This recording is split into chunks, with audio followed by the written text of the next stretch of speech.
Ministeerri Muummee Abiy Ahmad Expo Aviation bara 2026 daawwataniiti jiru. Itoophiyaatti ambaasaaddarri Ameerikaa ka duraanii dhimma hidha guddicha haaromsa Itoophiyaa irratti dubbataniiti jiru. Yuukireen Raashiyaadhaa fi Ameerikaan Abu Dhaabiidatti wal arguudhaaf jaame.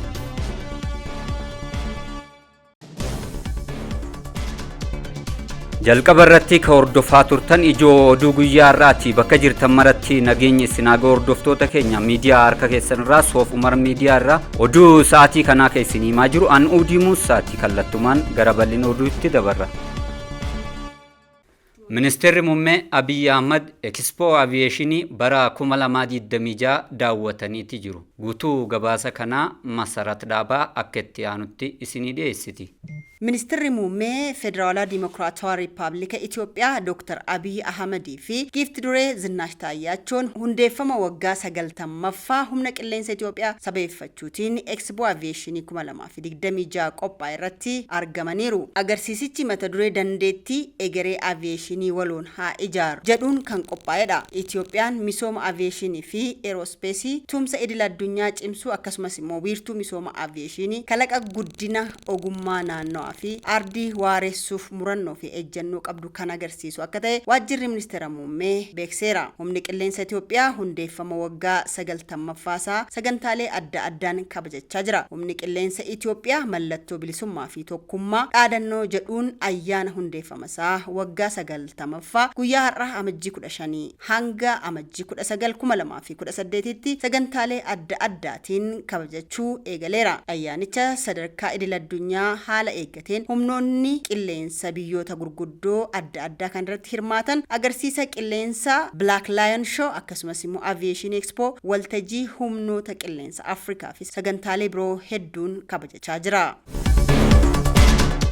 Lieutenant General Yilmaa Mardaasaadha Itoophiyaan mallattoo injifannoo Afrikaanotaati jaaniitti jiru. Ajajaan olaanaan humna qilleensaa Itoophiyaadha Lieutenant General Yilmaa Mardaasaadha Itoophiyaan biyya guddoo mallattoo injifannoo Afrikaanotaa taate jaaniitti jiran. Guyyaan hundeeffama humna qilleensaa Itoophiyaadha waggaa 90ffaa mata duree mallattoo tokkummaa fi bilisummaa humna qilleensa Itoophiyaa jedhuun kabajameeti jira. Fooramii sadaffaan humna qilleensa Afrikaa kan bara 2026 magaalaa Bishooftuu galma Hawara Harsadeedhaatti geggeeffameera. Fooramiin kunis mata duree hojiilee waloo keenya cimsuudhaan addunyaa tasgabbooytanii humna jedhuun geggeeffamee ka jiru yeroo ta'u ajajoonni humna qilleensa fooramicha irrattis ajajoonni humna qilleensa biyyoota Afrikaa keessaa walitti babahan agarsiisa waraanaa dhaabbilee hidhannoo aviation waraana oomishanii fi keessummoonni waamichi taasifameef hundi isaanii argamaniiti jiru. Humni qilleensa Itoophiyaa mallattoo Afrikaanotaa hunda ta'uudhas kan dubbatan Lieutenant General Yilmaa Mardaasaadha. Keessummoota saganticha irratti argamaniin ammoo anaa dhufu baga nagaan dhuftan jaaniiniiti jiran. Itoophiyaan bakka argama dhala namaa mallattoo bilisummaatii fi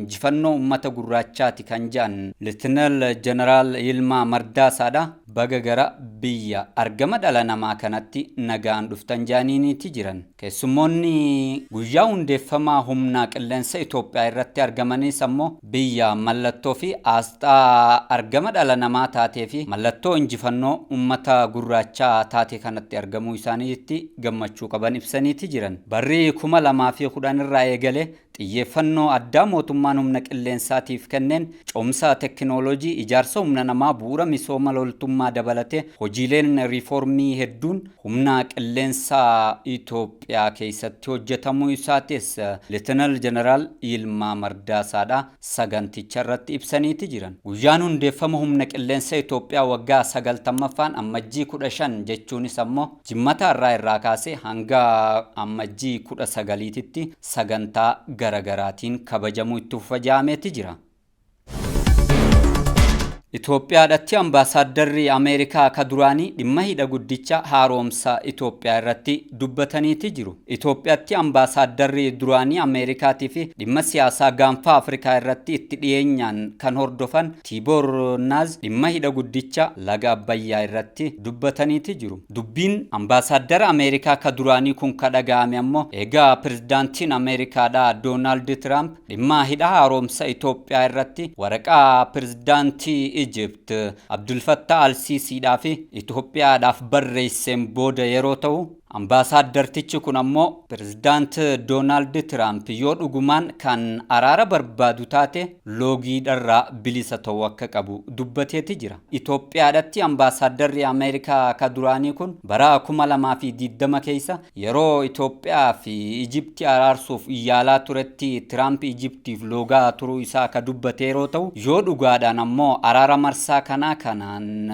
kan Itoophiyaadhaa fi Ijiptii jidduutti dubbachuu barbaadu badantaate loogirraa masaraan White House bilisa ta'uu akka qabu gaafateeti jira. Itoophiyaatti ambaasaaddarri Ameerikaa ka duraanii kun araarri jaamu kan milkaa'uu danda'u Tiraamp Ijiptiif looguu yoo ifaan ifatti dhiise qofa jechuudhaan pirezidaantii Ameerikaadhaa komataniiti jiru. Dabalataanis ijaarsi haaromsa Itoophiyaa kan laga Abbayyaa irratti ijaaramaa ture xumuramuu isaa ka jaalachiisan ambaasaaddarri Ameerikaadhaa kan duraanii kun dabbii dhimma kanarratti jiru furuudhaaf ammoo pirezidaant Tiraamp gama lameeniifuu bilisa ta'uudha qaba jaaniitti jiran. Itoophiyaadhaa fi Ijiptis ammoo yaada araaraa dhiyaate kana garaa qulqulluudhaan fudhachuu akka qabanis Itoophiyaatti ambaasaaddarri Ameerikaa ka duraanii kun yaadachiisaniiti jiran.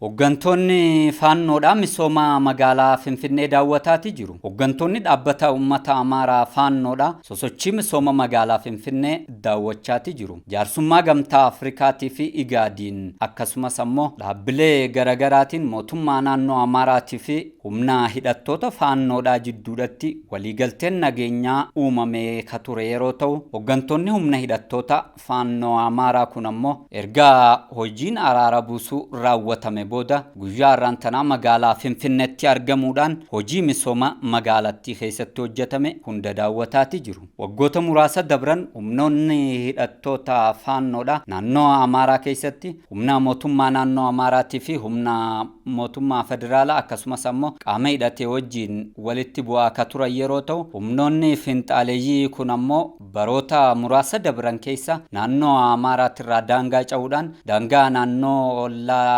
naannichaa jiran mara keessatti hojii jeequmsaa irratti bobba'anii ka turan yeroo ta'u dhiyeenya kana ammoo waamicha mootummaan taasisee fudhachuudhaan gama nagaatti deebi'uudhaan araara buusaniiti jiru. Hooggantoonni olaanoon faannoodhaa galuu hordofee ammoo loltoonni isaanii wajjin bosona turanis kumaatamaan gara nagaatti deebi'uudhaan galaniiti jiran. Magaalaa Finfinneedhaatitti hangi yakka dugduqqeedhaa fi konkolaataadhaan raawwatamu xiqqaateeti jira jedhame. Finfinneetti hojii qindoominaa hojjetameen hammi yakkaa parsantii 44 xiqqaatee jiraachuu isaa biiroon bulchiinsaa fi nageenya magaalaa Finfinnee beeksiseeti jira. Biirichi kilaastara kabachiisa seeraa bulchiinsa gaarii wajjin hojii ji'oota jeen dabran raawwate qorachaa ka jiru yeroo ta'u biiroon bulchiinsa nageenyaa fi tasgabbii magaalaa Finfinnee hojii fakkeenyummaa qabu kan hojjechaa turen yakki konkolaataadhaa fi dugduqqeedhaan magaalaa keessatti hojjetamaa ture harka 100 keessaa harka 44 xiqqaatee jiraachuu isaa ibseeti jira. Hooggantuun biiroo bulchiinsa nageenyaa fi tasgabbii magaalaa Finfinnee aadde Liidiyaa Girmaadha ji'oota 6 dabran kana keessatti yakkoonni dugduqqeedhaa fi konkolaataan hojjetamaa turan 44 xiqqaachuu eeraniiti jiran. Nageenya Finfinneedha daran waareessuudhaaf ammoo itti fufiinsaan magaalattii keessatti qindoominaan hojjetamaa jiraachuudhas aadde Liidiyaa Girmaa ibsanii ka jiran yeroo ta'u yakkoota saamichaa konkolaataa fi dugduqqeedhaan hojjetaman kana hambisuudhaaf mootummaan xiyyeeffannoo olaanaa kennee hojjetaa turuudhas yaadachiisaniiti jiru. Kanaan boodas ammoo gaafilee jiraattota magaalattiidha wal duraa duubaan deebisuudhaaf kan hojjetan ta'uu eeraniiti jiru. Oduu xumuraatii fi oduu biyya alaatan isinii qabannee dhiyaanneen ammoo Yukureen Raashiyaadhaa fi Ameerikaan Abuudhaabiidatti wal ga'anii mari'achuuf ijaame. Raashiyaan marii ergama addaa Tiraamp wajjin taasiste booda ammoo Yukureen Raashiyaadhaa fi Ameerikaan gamtaa Imireetota Arabaa Abuudhaabiidatti wal ga'anii dhimma nageenyaa irratti mari'achuuf akka deeman gabaasni Mooskoorraa ba'e ni agarsiisa. Kun ammoo egaa bara 2022 as raashiyaan waraana hamaa yuukireen irratti banuudhaan kaayiv haleelaa turte asitti fuulaan fuulatti wal arguudhaan biyyoonni sadeen mariidhaaf kadeeman yeroo ta'u mariin Ameerikaa raashiyaadhaa fi yuukireen mari'achuuf deeman kun ammoo marii hawaasni idil addunyaa hundi ija irratti deebisanii eeggataa jirani. Ajandaan marii isaanii ammoo maal akka ta'uu danda'u odeeffannoon gahaan jiraachuu baatullee ammoo Volodymyr Zelenskin guyyoota lama dura Abu Dhabii gahaaniiti jiru. Marsaa ammaa kana ammoo hooggantoonni biyyoota sadeenii Trump, Putin yookaan ammoo Zelenskin kallattiidhaan marii kana irratti hin argaman ja'ameeti jira. Biyyi gamtaa Imireetota Arabaa koraa araaraa guddicha wal waraansa guyyoota 1465 oliif Yuukireenii fi Mooskoo jidduutti geggeeffamaa ture kana milkiidhaan keessummeessuudhaaf qophiitti jirti ja'amee ka jiru yeroo ta'u magaalaan Abu Dhaabiidhaa ammoo keessummoota araaraa kana simachuudhaaf mana isii tolfachaatti jirti. Egaan hordoftoota keenya miidiyaa harka keessanirraa Soofumar miidiyaa irraa oduu sa'aatii kanaaf isin biraan gaa turre kanumaan raawwannee jirra. Sagantaalee fi qophiileen Soofumar miidiyaa kaafanitti dhufanii fayyadaa galatooma.